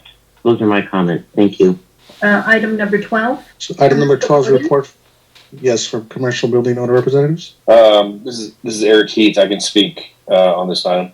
I can speak very briefly and only with regard to our building, which is the Alice Place, Al the Wops restaurant bar there. I think we just had did some financial review this week, and year over year, I think it looks like we're down. We're down like for December. I think a lot of that has to do with the weather, the extreme weather that we've been experiencing, power outages, the damage to the infrastructure as a result of the rainstorms. I think it would also be fair to say we've had staffing issues, which is not uncommon in the food and beverage industry, and especially since COVID.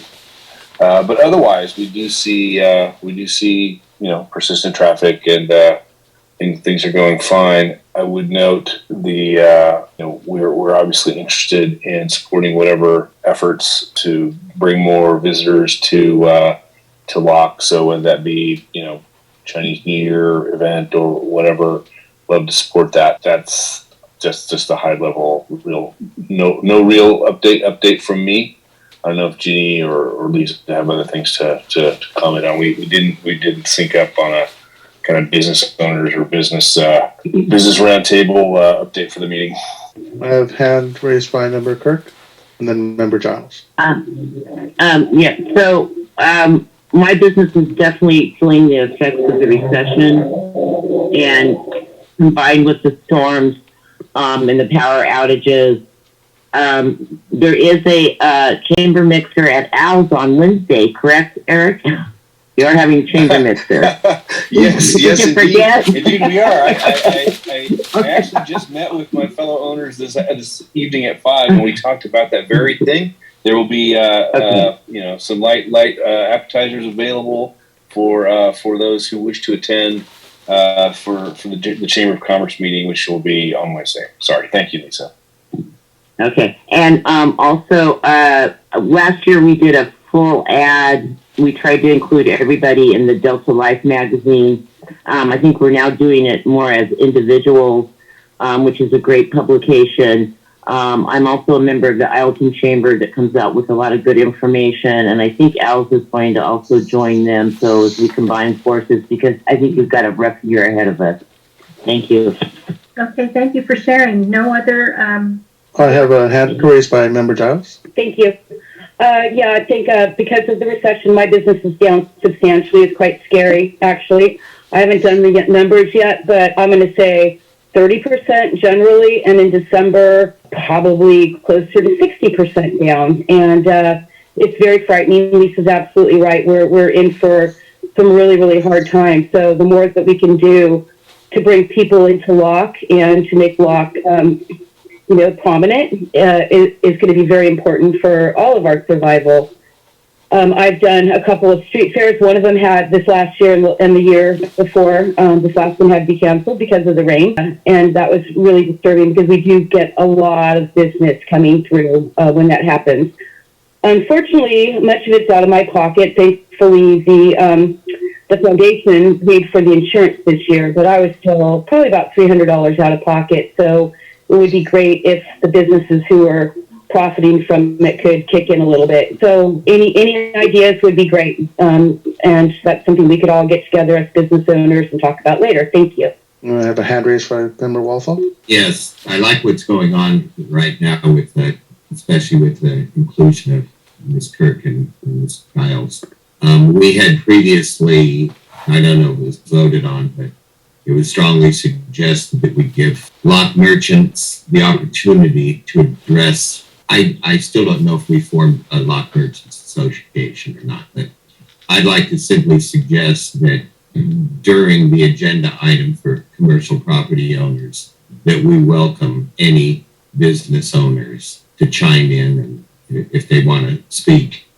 This way we don't have to add a separate agenda item for lock merchants. We just could welcome any business owners in town to chime in and maybe say what's going on and keep us informed on what's going on in the businesses on Main Street. Good point. Stuart, I'm sorry, Eric Heath here again. I'm sorry to interrupt, but I agree with you, Stuart. Like, I think I'm the only like commercial property owner that attends these meetings. I know, but I do think the merchants, Lisa, Ginny, and others, Martha. I mean, I guess I should. I think Martha also attends these meetings, but she's not on the board. The point here is only to say, yeah, like we shouldn't. I think it's fine to have commercial property input as commercial property owners, which is part of the HOA or the Common Benefit Association. But I do think a merchant's update is critical, particularly given the conversation around Locke, around its vitality, around its heritage for the state of California, for the United States, for the Chinese community. And if we don't have something that people want to visit, it's going to be a much steeper climb. So I agree. A merchants association type update and even collaboration going in the future would be something I'd be happy to support. Okay, thanks for sharing that. With the Chinese organizations, I'm sharing information on behalf of Locke Foundation. On October 29th, I was a representative as a community representative in planning the Golden Harvest Parade and Festival, which is a citywide event that took place with the big parade on Capitol Mall, Sacramento downtown. And we had a festival that was held in Old Sacramento in the historic state park.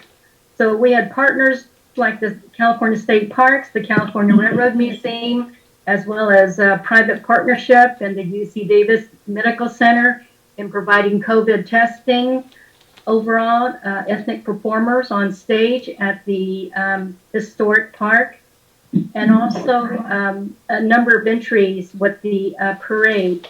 So we had support, and it was our very first event. We wanted to make sure that we bring visibility, and Locke Foundation definitely was a event partner in bringing that visibility to the town of Locke. We wanted to make sure we do that.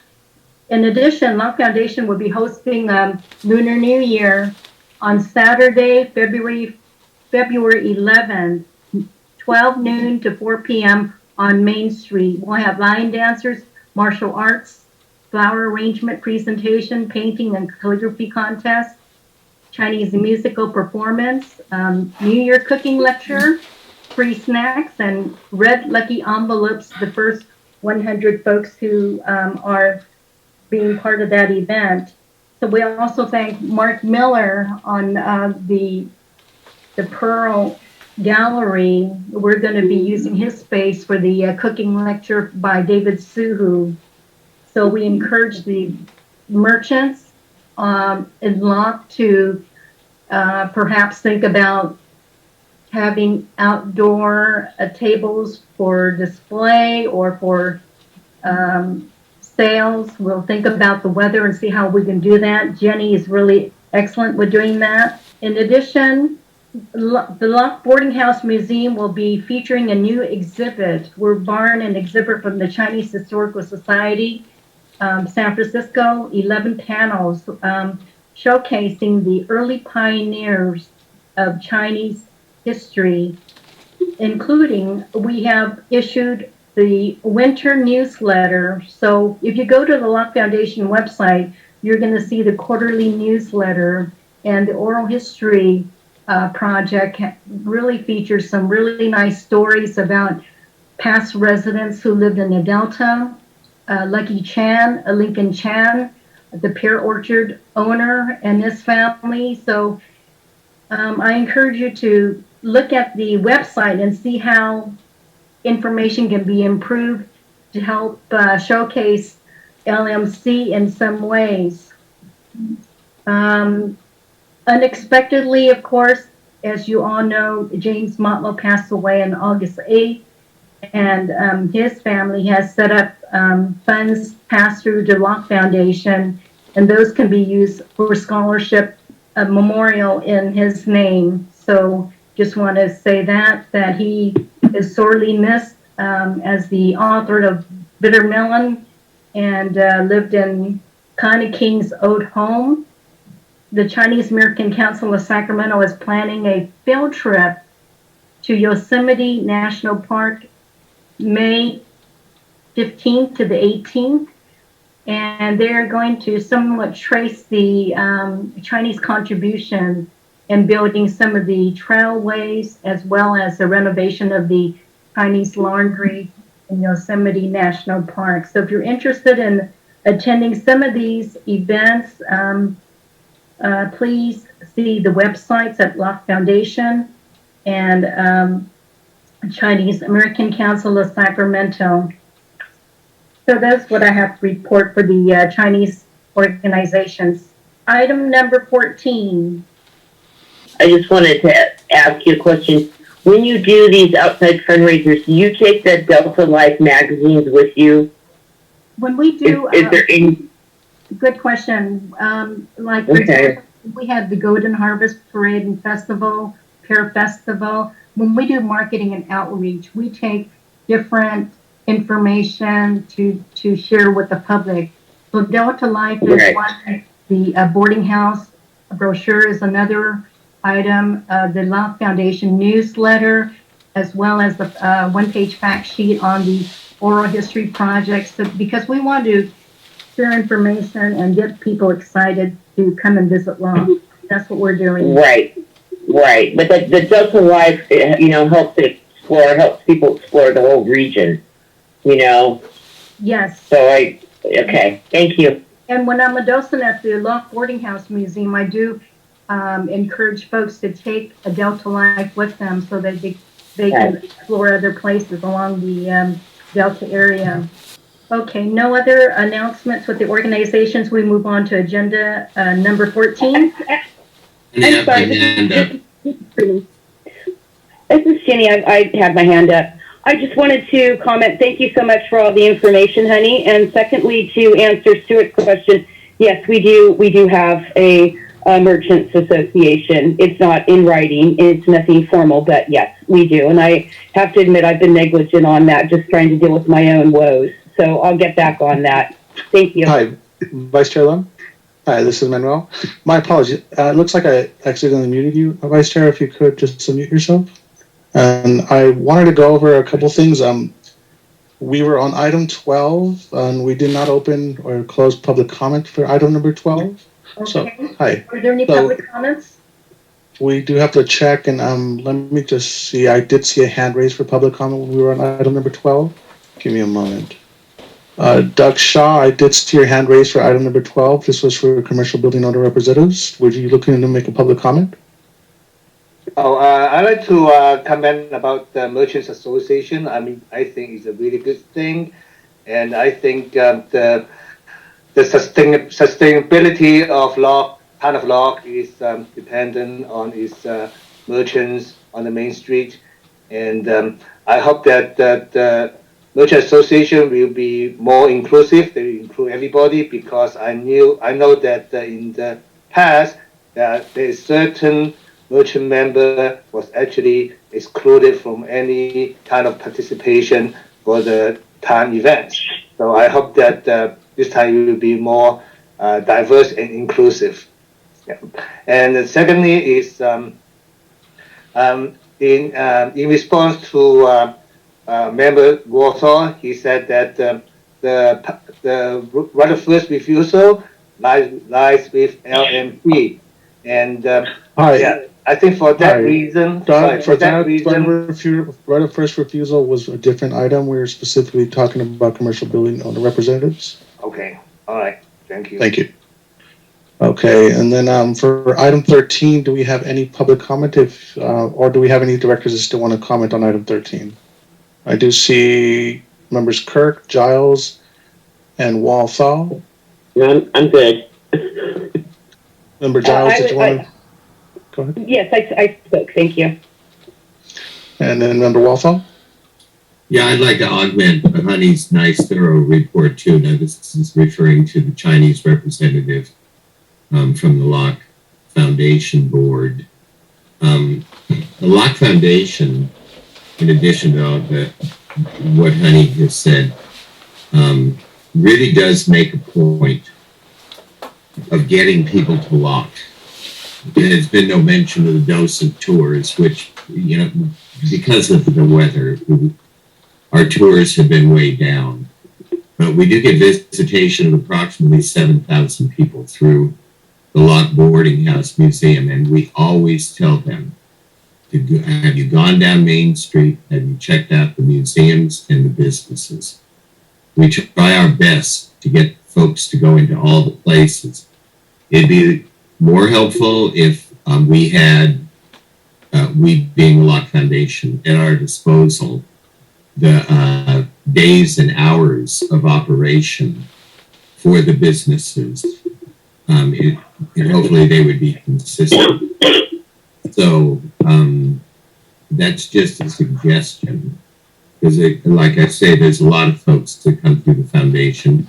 And hopefully as the weather gets better and we get more tours in, it'll help with visitation too. The foundation has been, if it's not a crummy day as far as weather goes, our visitation is up, our sales are up. So we're with you. Thank you. Vice Chair, did you wish to open the floor for public comment on item 13? Yes, I do. Thank you. Do I have anyone looking to make a comment on item 13 of today's agenda? I have one. Doug Shaw.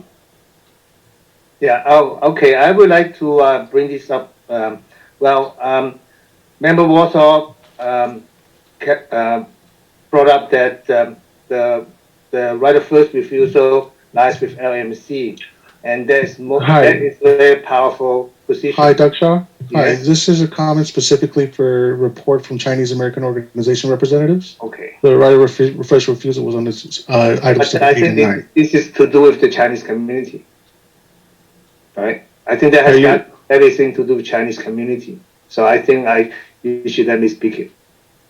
Okay. Is this if it's in reference to right of first refusal, I would have to ask the vice chair if she would allow this public comment for this item. Okay. Right of first refusal was already discussed in items 8 and 9. This item 13 is report from the Chinese organizations. Well, this is report from the Locke Prior Resident Associations. So it has got everything to do with Chinese. It is a Chinese organization. Go ahead. Okay. Member Warsaw kept saying that the Rutherford refusal lies with LMC. Yes. So I think that this is a very important position. In this connection, I think that the LMC should do more to uphold its integrity to protect and preserve the Chinese heritage of Locke, and by exercising the right of first refusal in the right way for the Chinese community. That's all. Thank you. And Manuel, if you can actually give us a guidance on item 14. Yes, so item 14 is the announcement regarding Assembly Bill 361, remote public meetings. I did receive some guidance from my supervisor that we are still getting guidance ourselves and advice and information from county council. So we are asking that we postpone this item to the next meeting. That way we can get better clarification and have more information for the item. Okay, so this item in particular is regarding public meetings and the COVID restrictions. That is correct. Okay, so future, whether or not we would have Zoom or in-person meetings. Yes, from what I understand, yes, there are options available to boards. We're just trying to get more information on what kind of options would be available for Locke specifically so that we can continue doing Zoom meetings or like a hybrid. Okay, thanks for your clarification. All right. And then since it is an item on the agenda, I would, if directors wanted to speak on it or public comment, we can do those. Any public comments? I don't have any hands raised from directors or public comment. No. How about the board? Any comments on item 14? I don't have any hands raised for directors. Okay. Moving on then, we'll close item 14, move on to item 15. Director comments, reports, and announcements. Open to public comments. Okay, are there any public comments for item 15? It looks like I have one hand raised. Alex Eng. Oh, yeah, I'm sorry. I just wanted to thank you, Manuel, for your conducting this meeting and keeping us all on track for the most part. It's not an easy job, but I do want to congratulate you on what you've attempted to do. Thank you. Thank you, Mr. Eng. I do see a hand raised from Member Walthall. Yeah, regarding the Locke Management Corporation and the preservation and celebration of the Chinese history and culture and heritage and legacy of Locke. This issue has not been in the forefront for the last couple years, frankly, because we've been trying to establish a working board to handle the maintenance of the common areas, collecting assessments, etc. A whole lot, selling of buildings, a lot of issues that don't directly serve what I had mentioned regarding the preservation of the history and culture of Locke. Quite frankly, it's the Locke Foundation does a lot in that area. But regarding the Locke Management Corporation, there would have to be a shift in our paradigm. We would have to have maybe a committee, maybe an open agenda item to address how to make note of the cultural heritage of Locke. But it's something I think about a lot because of being chairman of the Locke Foundation. That's our main goal with our oral history project, our archival project, our website, our newsletters, etc. It would a whole different shift for the Locke Management Corporation to now take on that worthy goal. So just putting a bug in everybody's ear, even a number of the political issues that, quite frankly, the property owners of Locke have vested interest in, the tunnel project, for instance, have not been addressed by this board. So it would be it would be more on our plate.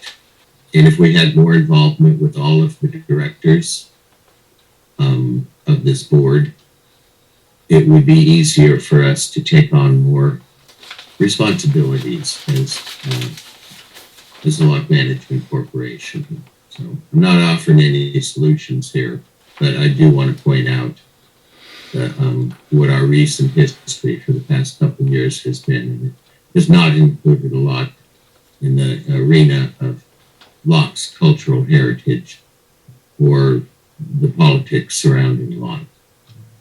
So that's my comment. Do we have any other comments from other directors? I don't see any hands raised. Okay, I have a comment. There are a number of directors that serve on both the Locke Foundation and the Locke Management Corporation. Stuart and I serve on both boards. And so I've served on Locke Foundation since 2015, which is the centennial year. So I've been at least in tune with preservation of the Chinese cultural heritage activities, promoting the Lunar New Year, promoting the Asian Spring Festival. What I like to see is our LMC directors be in strategic planning meeting this year to find out what is important to them. What do they want to accomplish? If we're charged with taking care of the common areas, what can be done to attract more visitors to our town? So I like to be involved in those discussions. Are there any other comments? Comments from directors, what they want as agenda items for the future? I see no hands raised. No hands raised, so we'll keep the next meeting for March 13. March 13th. That is correct. Okay, March 13th. So hearing no other comments, we'll adjourn our meeting. And Emmanuel, thank you so much for overseeing our meeting and keeping us organized throughout this process. It's really helped me a lot. Thank you so much. Thank you, Vice Chair. Thank you. Thank you, everybody, for attending. Thank you. Thank you. Good night. Good night, everybody. Be safe. Thanks all. Bye. Bye.